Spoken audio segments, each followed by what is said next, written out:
Okay, today is the 16th of June. It is 8:15 a.m. I think I haven't slept last night because of the chip torture.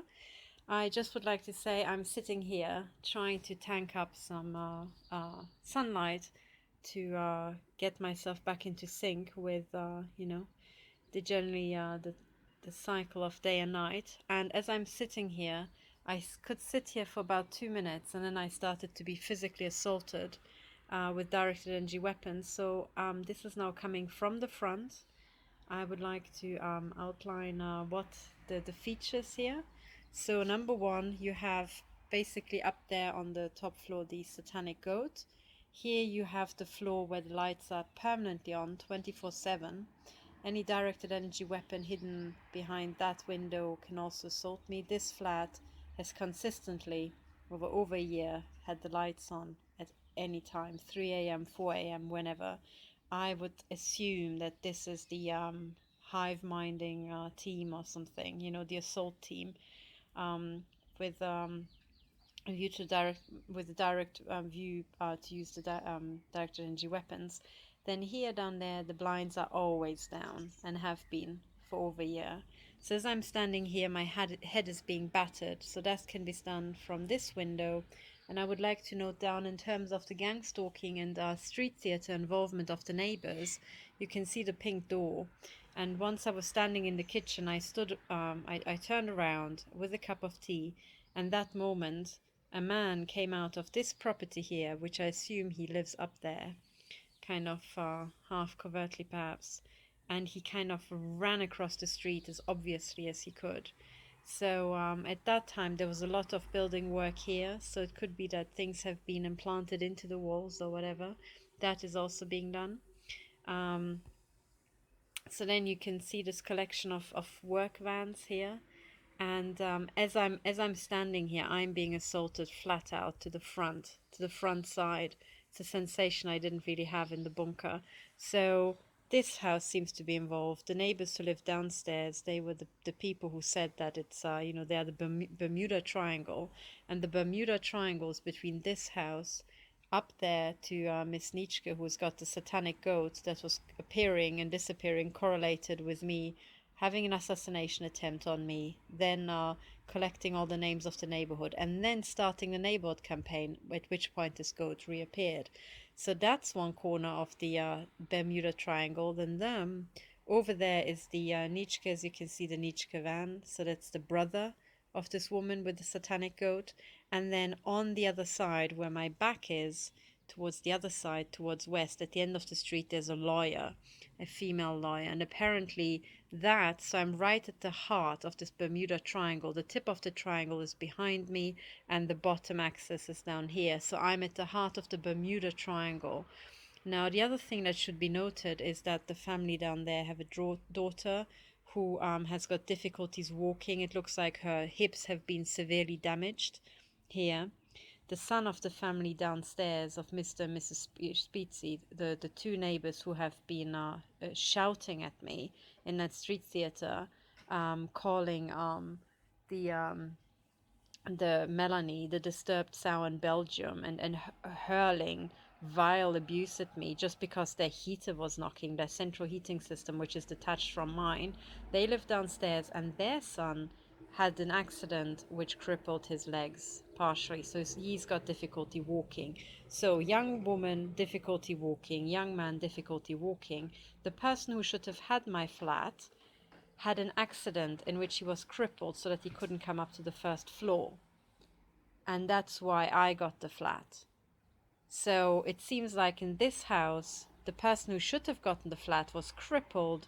The young man downstairs, their son, was crippled in an accident. The young lady over there, was crippled, and she's got difficulty walking. And I am being crippled by directed energy weapons. And they call this the Bermuda Triangle? Really? Really? So it seems like, that is involved, I would say, by association with the satanic goat over there. This entire really strange flat with the blinds always down, that mostly down most of the time, occasionally opening up. Here the curtains always being drawn right? This woman called it the Bermuda Triangle. That's what a satanic goat is. That's what the flat is that never, the lights never switch off. That's where the blinds never go up, you know, and that's the family that's related to the lady with the satanic goat. Now, when I made the film, called The Audible and Visible, making these kind of shots audible and visible, there you can see a shot putting a dent into metal foil. Now, the house from where the shot could have come reasonably, I would assume to be this one, either this one or that one. Now, as you can already see in the front garden, there are some interesting features, right? Number one, they placed a mangled up car here, and then the tire that I can see from the kitchen window shows a pentagram.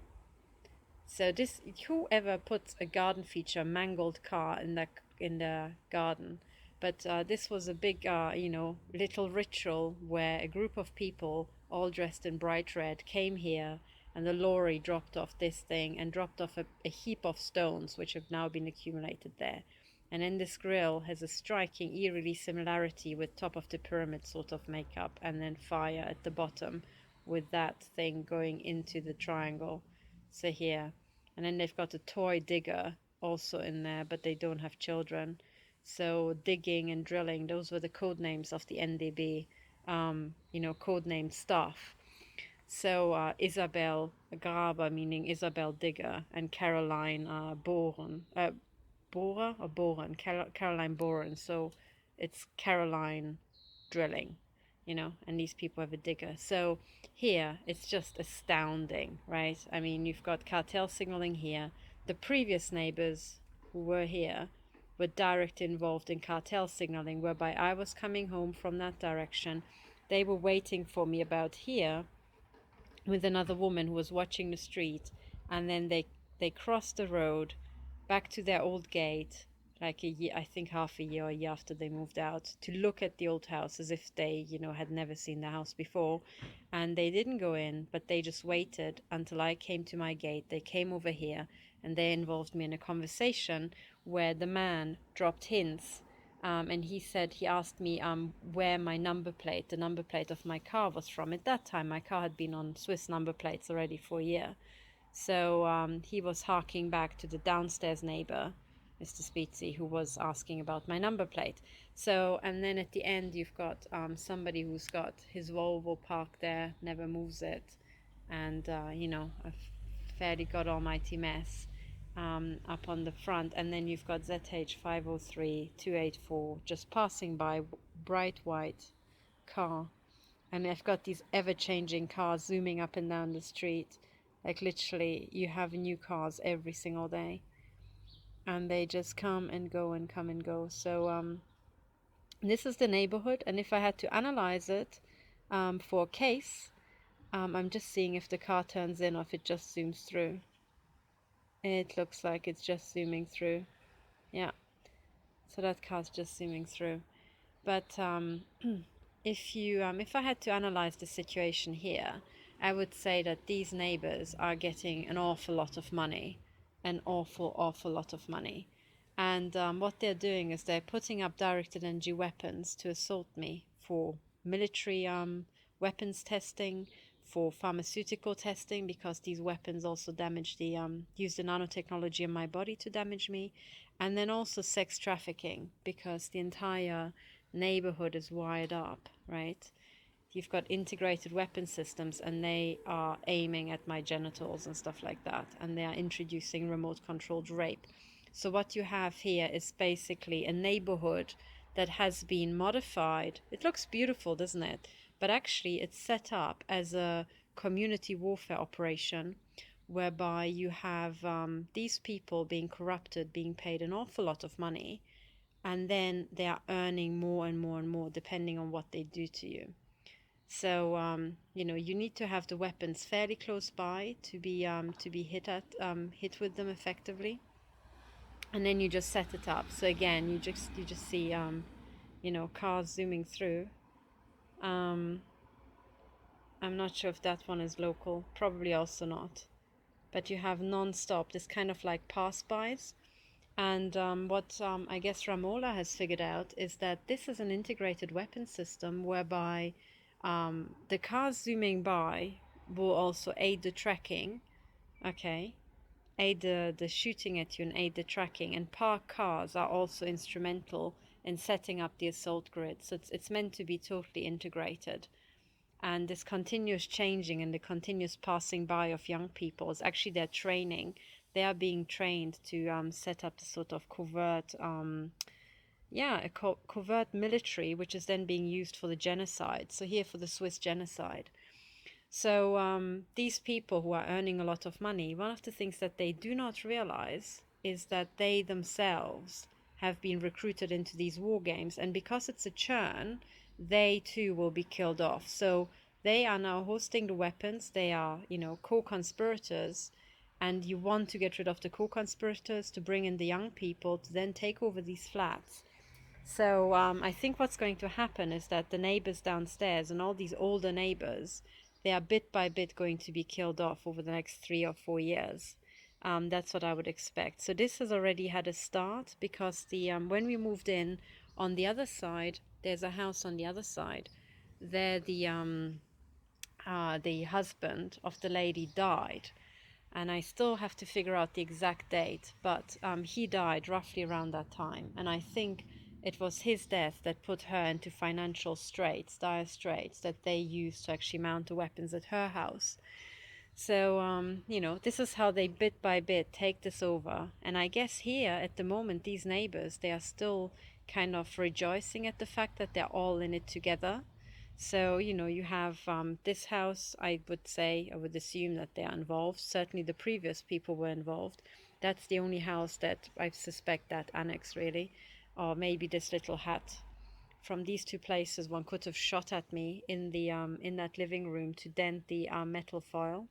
Then also that property there is on the one facing the street, which by the way is a big sundial behind the trees.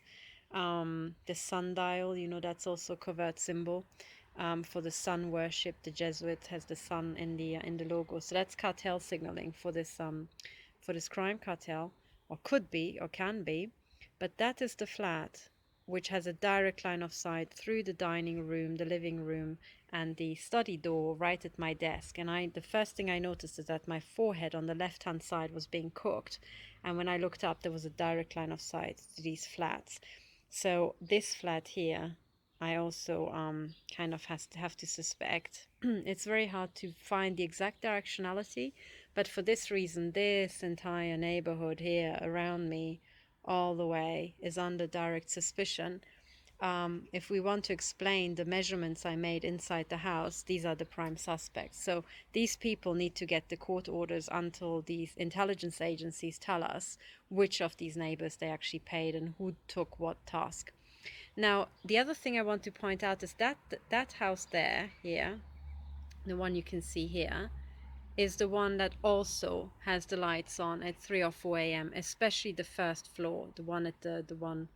It's a balcony facing south, looking down at me, and that top floor has always the lights on. So when I come out at night, it's typically the top floor there, and then the first floor here. So again, that place is perfect because it's kind of off. People wouldn't, off the immediate surroundings. But from that vantage point, you can not just shoot through the kitchen. You can shoot through the kitchen wall and at me in the living room.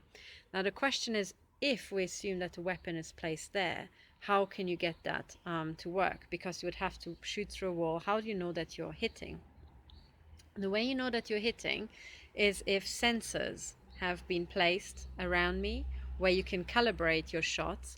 And then also I've got sensors placed inside me. So as soon as they hit the sensor picks that up and can broadcast it back through I think we probably all have these central big processing units in the neck or the top of the head, or, at certain places where all the other chip sensors input are being read out and then broadcast with a more powerful emitter. So I would assume the top of the head or the neck. The top of the head is quite good because that's usually always, Oh gosh, Z8 640651. Another car just zooming through. I don't think I've seen them before, but now they're parking over there. So anyway, so there's lots and lots of action. Um, so anyway, so if even if you wanted to shoot from a distance like that, you could still do that by shooting through the wall, and then you calibrate your shot based on my chip sensors. So in a sense, if you've got, you know, I don't know what, a chip above your right ear on your skull, and it hits your skull, as soon as the chip is hit, it measures the energy and maybe communicates, I was hit, I received the energy dose. So, you know, you can do this at the speed of light with the radio communication. Maybe a small sensor communicates this to the big sensor at the very back of your neck or at the top of your head or the back of your head, and then that communicates it out. So you have a bigger antenna system somewhere hidden. So this is how it could be. You basically have the targeting grid placed into you. Okay, so this is my neighborhood. It's a beautiful day here in Switzerland. It's a real shame about all the Nazis. It is a real shame. Oh yes, and I also should point out the big red and white pickup van. Pickup vans are very rare in Switzerland because there's no space. There's basically no space to park these big bastards. So yes, so this is it. That is the Uetliberg. You've got the peak there. And this, unfortunately, is the local warfare domain, civilian warfare domain, where these complete Nazi psychopaths are just have been mutilating me for a year. As I'm standing here, they're shooting at my heart, so I'll have to go in and try to continue working on stopping this madness. But meanwhile, rest assured that the people here are earning an awful lot of money. And one of the things that they don't realize is that the money that they're earning is most likely the money that was stolen from them through the AHV, you know, and places like that. So they're basically earning their own money back. But they have to kill themselves, their children, and their neighbors to get the money. That's the trick. Okay, so this is the report here from Switzerland, beautiful Switzerland at 8:15 a.m. And maybe I really will go back into the bunker and try to sleep for a couple of hours. But the problem is the machine gunning is just so intense. It's nigh on impossible to actually get some rest.